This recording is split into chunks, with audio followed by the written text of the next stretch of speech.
it was that wealth disparity that was like the real catalyst for so much of this conversation.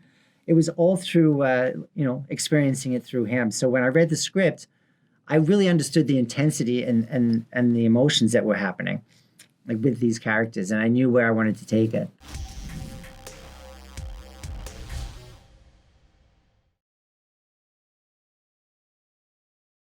Very early on, it's deceivingly complicated role. It's we've got this character or this real person, Keith Gill, that 8 million people rallied behind on Wall Street Bets, and to find out why, like what that quality was about him that engaged everybody, it's this earnestness, this sort of altruism, this intelligence, uh, this enthusiasm that made people respond in a very positive way, and touched on things emotionally as well. The vulnerability that he had. It's like all these aspects that Paul needed to be able to catch.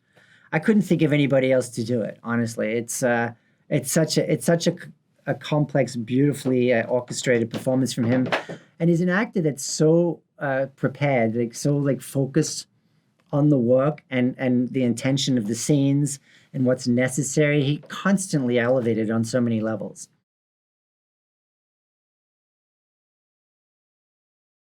It affected me enormously because probably couldn't have appreciated the intensity and the stakes that were involved if I had not seen it through my son's eyes, who was living with us at the time. He was involved for the whole 3 month journey up into that day it was rallying. Just the stress levels and the intensity of like when to get out, what to do, what the chatter online is, and then the blowback and the outrage and the frustration that happened when Wall Street Bets was shut down, the confusion, like when Robinhood like froze the buy option, that intensity and that outrage, that was the indignation that was happening on the lack of accountability that was like, happening. The people, like it was that wealth disparity that was like the real catalyst for so much of this conversation. It was all through experiencing it through him. So when I read the script, I really understood the intensity and the emotions that were happening, like with these characters, and I knew where I wanted to take it.